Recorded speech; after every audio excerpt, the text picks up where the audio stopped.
Hi, I'm Skinny Cheeks. Today I'll be going over the brand new item sets in the game. So I did a full patch note review over on Twitch, but instead of uploading that here, I'll be breaking the notes down into specific sections, which I'll post different videos on. So this will essentially be my YouTube version of the patch note review, but a little more organized instead of an initial reaction video. And I'll have links to the other sections of it down in the description once those get posted, if you're interested in checking those out too. So compared to some other releases, I'm a huge fan of a lot of these sets, and I think there's a lot of stuff we're going to be wanting to collect for Blackwood. So I'll go through the 4 new Mythic items, the 4 trial sets, 3 craftable sets, 3 Overland sets, and the new Imperial City monster sets. I'll show what they do and give a summary of my thoughts on them from a PvE perspective.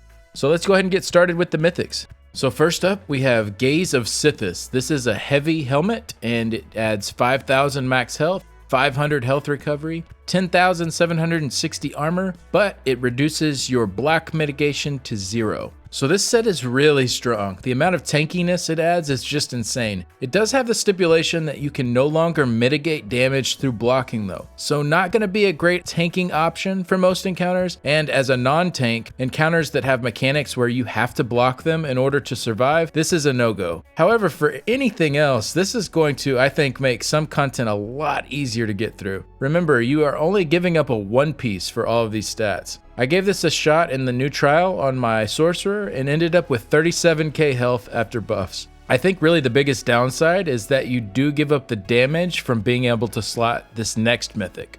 The Harpooner's Wading Kilt is a medium leg piece, so dealing direct damage gives you a stack of Hunter's Focus for 1 minute, up to 10 stacks max. You can only gain 1 stack of Hunter's Focus per second. Each stack of Hunter's Focus increases your crit chance by 119 and critical damage by 2%. Taking direct damage removes 1 stack of Hunter's Focus. Removing Harpooner's Wading Kilt removes all stacks of Hunter's Focus. This is such a good set for damage dealers. So at the 10 stack max, this gets up to 1190 crit chance, which is about 5.4% crit chance and 20% extra crit damage. Like the Gaze of Sithis helm, it does have a drawback. Every time you take direct damage, you will lose a stack of this. So for some encounters in the game that have very consistent outgoing damage, this might not be the best option. But I think for most fights, you'll be taking damage as a DPS infrequently enough to where this is definitely going to be worth it. Remember, if you lose a stack, you can gain it right back by dealing direct damage again. So I think this is going to be a must grab for damage dealers, barring any possible adjustments throughout the PTS. Next up is Death Dealer's Fate. This will take up a ring slot, and you gain a persistent stack of Escalating Fate every 2 seconds you are in combat, up to 10 stacks max. Each stack of Escalating Fate increases your maximum stamina, health, and magicka by 150. You lose a stack every 4 seconds you are out of combat. So this will stack up to 1500 of each stat total at the max level. Not really too much to say about this one. It is more stats than you'd get on a one-piece monster set, but as a mythic item, it doesn't really seem too exciting to me. I wouldn't mind seeing some other kind of bonus or stipulation added to this one to spice it up a little bit. Alright, and the last new mythic we have is the Shapeshifter's Chain. This is a necklace. It reduces the cost of your transformation ultimate abilities by 15%, and while transformed, increase your max health, stamina, and magicka by 1216. So this will work on your werewolf, vampire, or necromancer colossus transformation. I'm not a big fan of it for the werewolf setup, as usually you are remaining in werewolf form for quite some time, so the cost reduction is not super important. The bonus also feels a little meh at 1216 of each stat. It is a little bit lower than the previous mythic, and it's only active while you're transformed. I think it is a cool idea to have a shapeshifter mythic, but right now this one just feels a little bland to me as well, and I don't know, like the last one, I'd like to see something that just spices it up just a little bit more.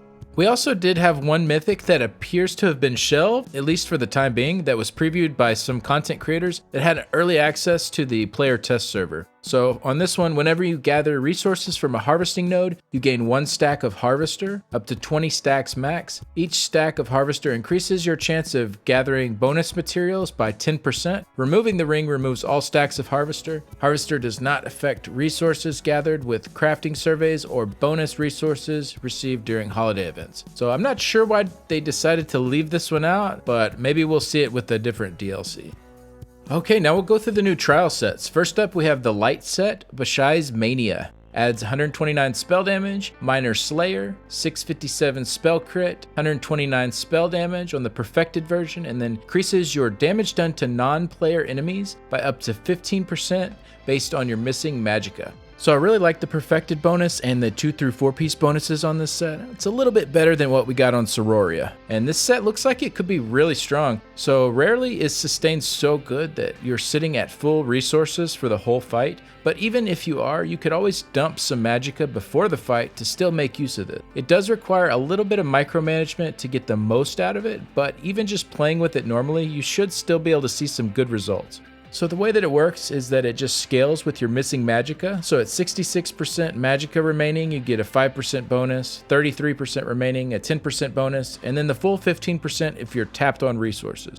So how strong this is compared to other sets will obviously depend on your specific build, but Bashai's does seem to pass up Sororia in damage somewhere around the 50% of your magicka remaining mark. Like I said though, that will vary a little bit depending on your specific setup. So I definitely see it being a nice option in fights where Sororia can't be used, and possibly even decent paired with Sororia, but I'm not sure on that one yet. We need to do a little more testing to see how that works out. But Templars and Dragonites, rejoice! Bad Sustain might finally be a good thing. On to the next set. This is a light support set, Stone Talker's Oath. Adds Magicka Recovery, Minor Aegis, Magicka Recovery, Max Magicka on the perfected version, and then your fully charged heavy attacks place a soul bomb on your target that charges as the target takes damage. After 10 seconds, the bomb explodes, restoring 5% of the damage received as stamina and magicka, up to 2240 stamina and magicka to 12 group members within 16 meters of the explosion. This effect can occur once every 10 seconds. So this set looks really awesome. If the wearer heavy attacks once every 10 seconds for this, that comes out to 224 magicka and stamina per second, which is the equivalent of 448 mag and stam recovery. There likely won't be perfect uptimes with it, but it should still be an amazing tool for sustain. It has a pretty nice animation to it too. The percent damage received should be very easy to hit, as you'd only need the target to take about 45,000 damage over 10 seconds to get the full amount. I think this limitation might be put here to limit it a bit in PvP. So it looks like a very nice set and probably a good option to replace Hollowfang in most groups. Next up, we have the medium set, Sulkzan's Torment, and this adds weapon damage, Minor Slayer, weapon crit, perfected version adds more weapon crit, and then when an enemy you recently damaged dies, they leave behind a Vengeful Soul for 6 seconds. You can only create one Vengeful Soul at a time. Touching the soul increases your weapon crit by 2160 and crit damage by 12% for 30 seconds. Wow. One thing I really love about a lot of the sets this patch is how situational they are. So are you fighting a boss that has no side adds, or the side adds don't come until really late into the fight? Well, this set's going to be pretty worthless. However, for fighting waves of enemies or fighting bosses that do have smaller enemies that die on the side, this set is going to be amazing. So we have over 500 sets in the game now, so I think we're at the point where making sets that are really situational is definitely the way to go. Otherwise, you're just going to end up with certain sets being flat out better than others, and that's always going to be the case to some extent. But the more sets like these that we have that are tools to use in different encounters in the game, the better, I think. With just under 10% crit chance and 12% crit damage from this set, it just might have the best 5-piece bonus in the game for fights where you can use it. And the weapon damage and crit bonuses on it for the 2 through 4 piece and the perfected bonus are just phenomenal as well. Overall, I really like this set a lot. Alright, and then the final trial set is Saxiel's Champion. It's a heavy set. It adds Magicka, Minor Aegis, Stamina, and then another line of Stamina on the perfected version. Then when you cast an ultimate ability, you and up to 11 group members within 28 meters of you gain Major Force for 21 seconds, increasing your crit damage done by 20%. This effect can occur once every 30 seconds. Another really strong set. The only downside to this compared to using a Warhorn for Major Force is that lack of 10% extra stamina and magicka, but in a 12-person trial, you should be able to line it up with someone else's Warhorn so that it overlaps nearly perfectly. And I can see so many different uses for a set like this. Could work on cheap ultimates, or it could also be paired with something like Barrier for a nice offensive and defensive boost at the same time. So I haven't really seen too much theory crafting yet on this one, but definitely keep an eye on it. I think this one could be really good. Alright, let's take a look at the crafted sets now. So first one up is Hist Whisperer. So we get all 3 of our stat recoveries for the 2 through 4 piece, and then dealing damage with a light or medium attack heals you for 318 health and restores 318 stamina and magicka. Dealing damage with a fully charged heavy attack heals you for 636 health and restores 636 stamina and magicka. So this has nice bonuses overall and equates to a ton of recovery if you are weaving light attacks in a rotation every 1 second, but really for PvE, I don't think it will see much use. It isn't really needed, and we have a ton of recovery type sets already, and some that also provide damage as well, so I don't really see myself putting this into any of my setups. The stats are nice, but I just don't see where it fits in.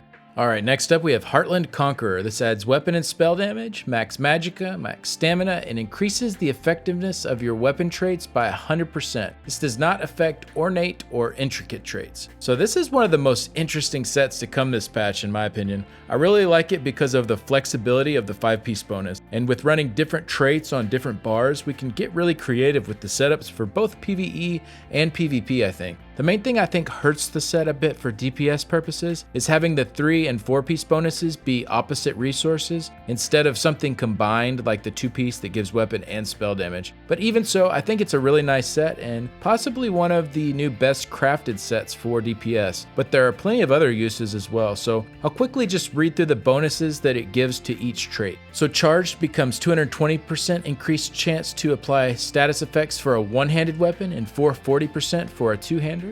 Defending becomes 3276 armor for a one-handed item and 6552 for a two-hander. Infused becomes 60% increased weapon enchantment effectiveness for both one and two-handers. It doesn't appear to reduce the cooldown further than the 50% that it's already reduced though, at least on the tooltip. I need to look into it further, but the tooltip still says 50%. Nirnhoned becomes 30% for both a one-hand and a two-handed weapon. Remember, this is an increase to that specific weapon and spell damage, not your total amount of weapon and spell damage. Powered becomes 9% healing for a one-handed item and 18% for a two-hander. Precise becomes 7.2% crit chance for a one-handed item and 14.4% for a two-handed item. Sharpened becomes 3276 penetration for a one-handed item, 6552 for a two-hander. Training is going to be 9% XP gain for a one-handed item and 18% for a two-handed. And then finally, Decisive becomes 55% chance to get an extra ult for every ult gain for a one-handed item, and then a guarantee of 1 extra ult for every ult gained for a two-hander. So lots of options here, and I can see some really cool setups coming from this new set. And with it being craftable, you can fit it in however you need in any weight. Alright, next up is Diamond's Victory. Weapon and spell damage, crit chance, weapon and spell damage. While in combat, using an ability with a range of 7 meters or less grants you range supremacy for 5 seconds, adding 437 weapon and spell damage to your damage over time and ranged attacks. While in combat, using an ability with a range of over 7 meters grants you melee supremacy for 5 seconds, adding 437 weapon and spell damage to your melee attacks. So I'm not going to really spend a lot of time on this set, as the devs had a note in the patch notes that said this set is currently going through some design tweaks that will be implemented in a future PTS patch. So not much point in diving into it right now. Does seem like an interesting idea though.